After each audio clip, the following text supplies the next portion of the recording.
Alors l'équipement c'est le chien, et puis là vous avez des outils dans la main aussi. Et puis qu'on adapté un petit peu au sol. Et quand là, on est quoi? On est mi-janvier, on commence à préparer déjà la prochaine récolte. Donc dans les trous, on trouve de la truffe. Dès janvier, on commence à préparer, vous le verrez, la récolte de l'année prochaine. Allez, Edgy. Alors c'est un mâle le chien? Ouais. Il est doué? Il est très doué, un peu avec les défauts d'un mâle. C'est-à-dire qu'il va marquer son territoire, pister de partout. Edgy!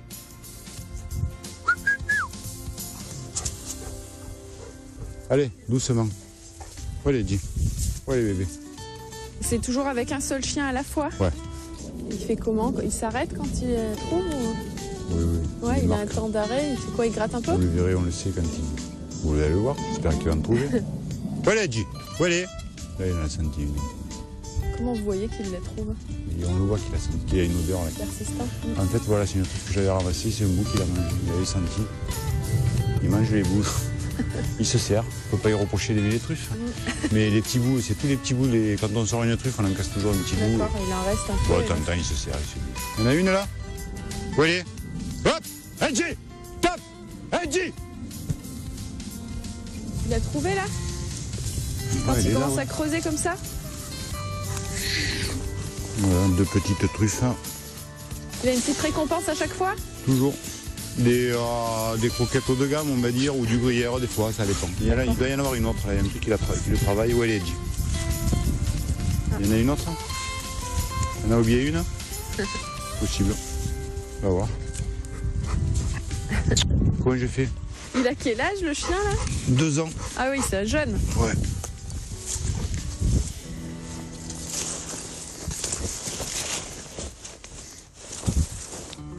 Hop, c'est bon. Edgy, Edgy, hop, Edgy, stop. Faut être ferme, hein? Il écoute pas toujours. Ben ouais, ils ont envie. Attends, lui encore, ça va. Il se couche toujours à côté comme ça? Toujours, c'est une Pourquoi habitude. il fait ça? C'est lui? Ouais, il est comme ça, il est un peu corse. Alors des fois on tombe sur des nids, vous voyez, des nids de truffes qu'on appelle. Donc vous voyez, ça fait un peu magicien, vous voyez, hop, Kamel le magicien, c'est moi. Hop. Ben, des fois ça arrive, soit elles sont grosses, soit il y en a plusieurs petites, ça fait des nids de truffes, on appelle ça. Donc on arrive à en trouver des fois une dizaine dans chaque dent. Là on est dans de la bonne truffe là, actuellement. Donc, Vous notez sur votre petit carnet à chaque fois pour... ouais, tout est noté là. C'est un bordel. C'est un bordel. Il y en a une autre là, Edgy? Où elle est? C'est bon, je la vois. Comment vous vous repérez? J'ai mes codes. Il n'y a pas de numéro sur les arbres. J'ai mes codes de comptage. Ah, c'est sûr que quelqu'un d'autre prend le truc, il comprend rien. En fait, celle-là est une plantation expérimentale où il y a pratiquement toutes les essences d'arbres, les principales qui peuvent faire des truffes. Donc on est obligé de tout comptabiliser comme si tout est noté. On avait fait ça avec la chambre d'agriculture. L'ennemi du trufficulteur, c'est le temps évidemment. Là, on va y passer pratiquement tous les jours, 2 fois par jour, pour ramasser au maximum avant qu'il... Parce qu'après c'est perdu quand c'est gelé. il ne faut pas qu'il fasse en dessous de -5. D'accord. Donc le risque qu'il fasse en dessous de -5 et que ça ne dégèle pas la journée. Donc le gel rentre en profondeur. Là, il est mort. Il faut qu'il fasse un peu froid, mais pas trop. Un peu, mais pas trop. C'est là. Juste au milieu. Juste au milieu, toujours pareil. Hein. Il y en a une autre là. C'est beau. Et arrête de te coucher dessus, quoi. C'est pot de colle, hein? On aurait dû t'appeler. Ouais, elle est là, ouais. Mais bon. C'est vraiment la grosse complicité là avec le chien. Ah ben ça fait, oui c'est ça, un chien il va truffer pour la récompense et pour le côté affectueux. C'est un jeu, c'est un travail, c'est une collaboration. Une collaboration amicale. Travail d'équipe. Ouais, ah mais ça c'est indispensable. Il y en a une autre? Pourquoi il gratte encore? C'est le reste d'odeur ou on a peut-être Ben là il y en a peut-être une autre, donc je le laisse faire. En général il est pas faux. S'il gratte c'est que... Oui, il y en a une autre, je la vois. Elle est là. Vous voyez, puis en plus il est un peu corse, il gratte couché. Il s'économise. C'est là qu'on commence à voir que c'est un chien qui devient performant et qui commence à prendre du métier, c'est que vous voyez, voilà, il y en avait une autre que j'avais oubliée et lui, il l'a trouvé. Il n'est pas sur l'odeur de l'ancienne. D'accord. C'est L'apprentissage, ça prend combien de temps pour... ça m'énerve. Justement pour que le chien les trouve comme ça prend l'apprentissage. Oh, il faut les faire démarrer. Il faut un mois à peu près. Après, un chien, c'est comme tout. Hein. C'est un forgeant qu'on devient forgeron. Plus il va travailler, plus il va devenir bon, plus il va ramasser le truc, plus il va. Et après, il y a les aptitudes naturelles. Vous nous disiez que vous ne preniez pas de chien chasse.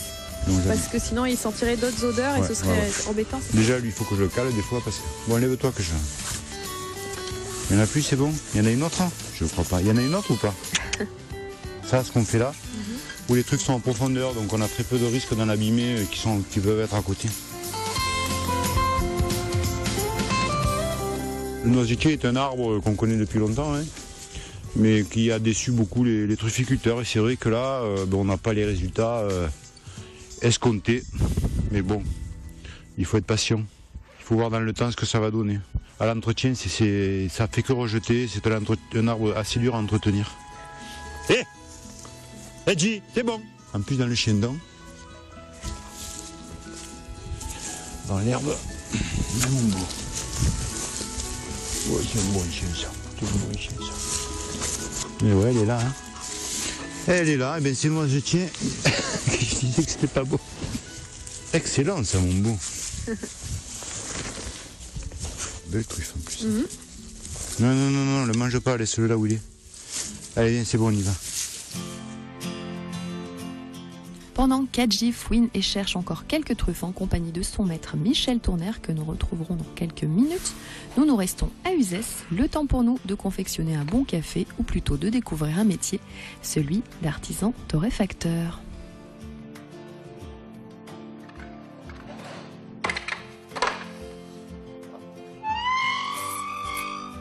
Il aurait pu s'industrialiser, comme beaucoup, pour augmenter sa production et sa rentabilité. Mais Julien en a décidé autrement. Cet enfant du pays de l'Uzès montre très tôt un intérêt particulier pour les petits grains noirs de café. Pas étonnant qu'aujourd'hui il soit devenu torréfacteur. Le café, c'est la deuxième boisson la plus consommée après l'eau dans le monde. Sa qualité, son goût, ses arômes dépendent exclusivement de la façon dont il se torréfie. Pour extraire le meilleur de son café, Julien Hurard choisit de le torréfier comme autrefois, c'est-à-dire comme à l'ancienne.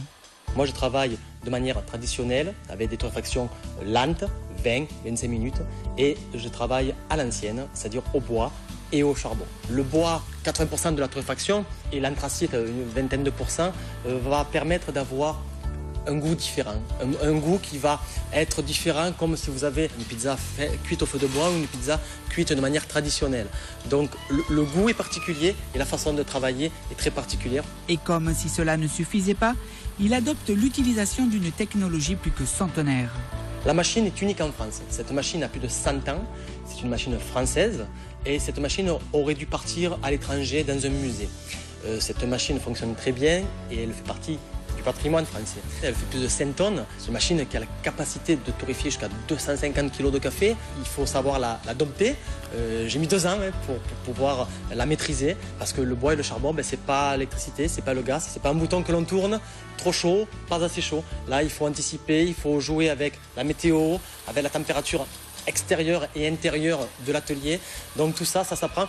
Mais c'est ce petit risque, entre guillemets, qui est excitant et qui fait que c'est plus qu'un métier, c'est une passion. À chaque mise en branle de son monstre de fonte, son attention se focalise sur l'indicateur de température, car tout l'art du torréfacteur réside dans sa faculté d'anticipation. J'anticipe toujours la chute de température, c'est-à-dire que je monte plus, parce que le fait d'envoyer une masse froide, c'est-à-dire le café vert, dans la machine, la température va chuter. Donc ça, il faut l'anticiper, ça c'est le métier, on va dire. Et donc, une fois que j'ai stabilisé ma température, j'envoie mon café et je sais que la température va rester entre 180 et 200 degrés, qui est la température idéale pour torréfier du café.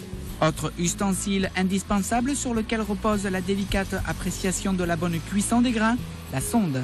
Et cette sonde donc, me permet de faire des prélèvements et c'est mon expérience, et alors ça va être mon nez, ça va être mes yeux, qui vont me donner des petites indications sur l'avancement de la torréfaction.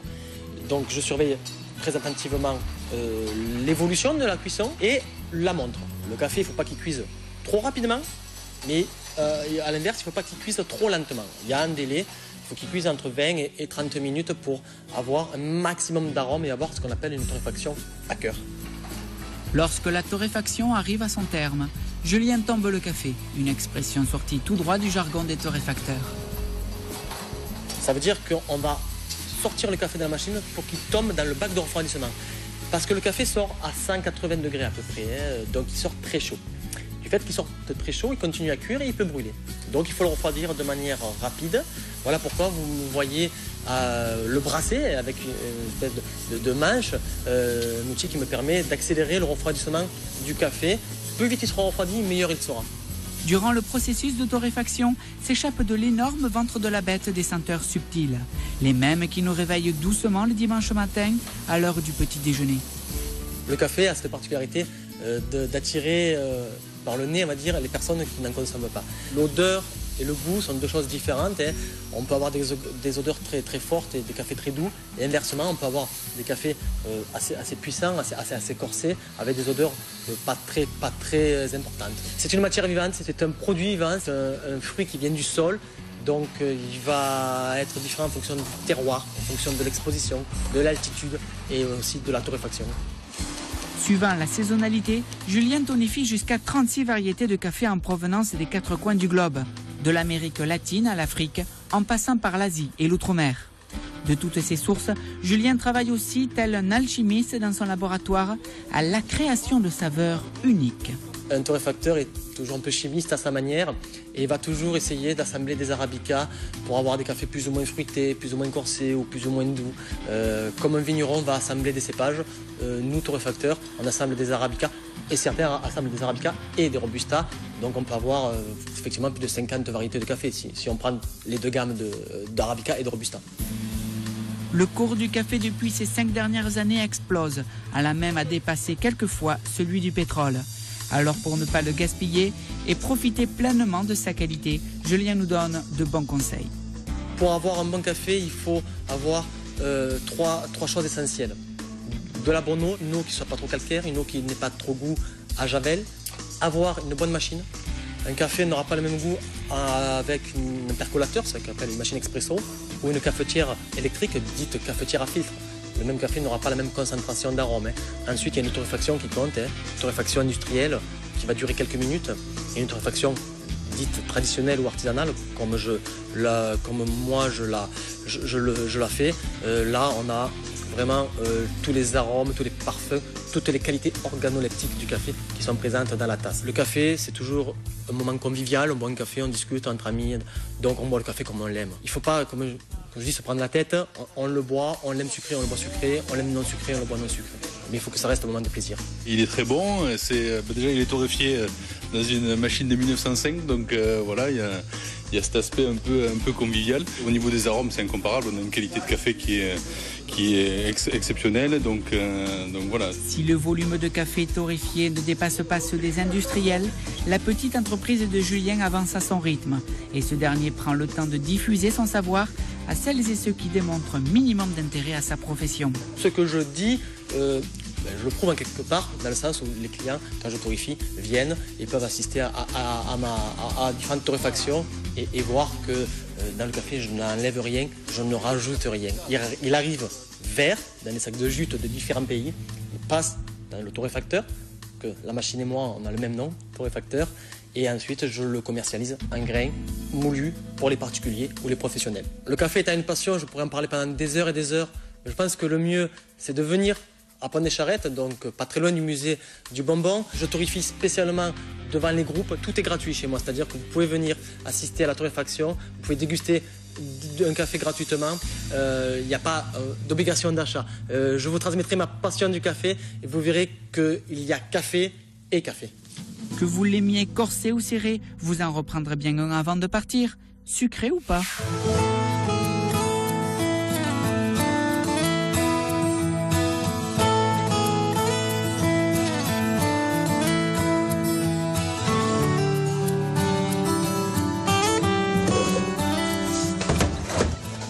Après la récolte, c'est le brossage? Eh oui, mais oui, la récolte, elle est brute. Donc après, oui, c'est le pesage et le brossage. sur le terre. Et après on lève, et ben on brosse, on trie. Et quand on est en début, on a beaucoup de déchets. Et puis après, là, quand on commence à... Voilà, maintenant on a quand même une qualité qui est un janvier qui est, si le temps ne se met pas au froid, qui est assez remarquable. On sélectionne, alors après il y a des truffes, des belles truffes qui partent en entier. Il y a plusieurs prix en truffes, il y a plusieurs qualités quand même. Voilà, puis après on les caniffe pour vérifier qu'elles soient bien marbrées, bien marres, ça c'est pas de problème, c'est top. Alors on brosse en plus sur des caisses, on garde tout. On garde toute la terre, les bouts de truffes. Et qu'on remet après, de printemps, on remet ça dans nos plantations. On a les techniques, hein. On met des spores de truffes. C'est une méthode empirique qui existe depuis la nuit des temps et qui permet effectivement, qui a toujours donné de bons résultats.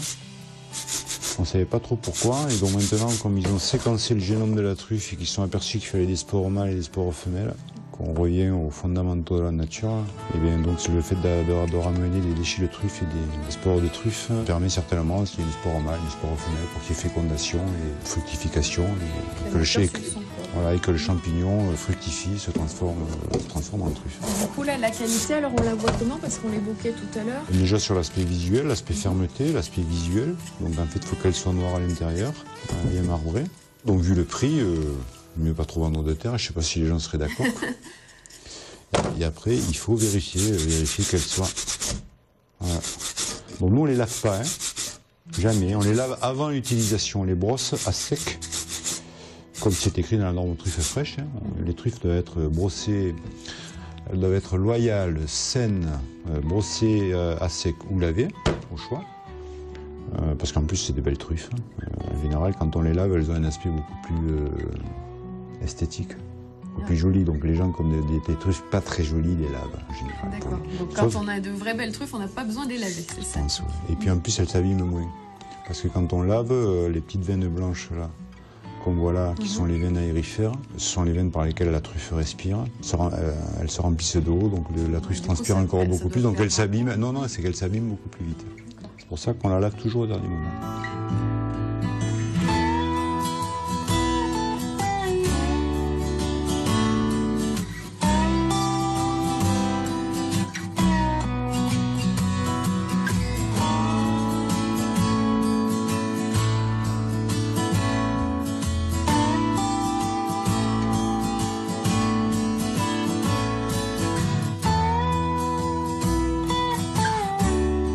C'est la fin de ce territoire sur les truffières d'Uzès. Ici, nous en avons appris un peu plus sur le diamant noir. Nous avons pu également assister à la récolte. Vous l'avez vu en compagnie de ce chien un petit peu fougueux. Je remercie Michel Tournaire pour son savoir-faire et son accueil. C'est un passionné qui vous parlera de truffes. Il est insatiable. Je remercie Frédéric Siller qui est juste derrière la caméra. Il a bien sûr signé les images de ce territoire. Et vous, je vous donne rendez-vous les vendredis prochains pour une nouvelle émission. Bonne semaine à tous. Retrouvez-nous sur notre site www.tvsud.fr. Bye bye.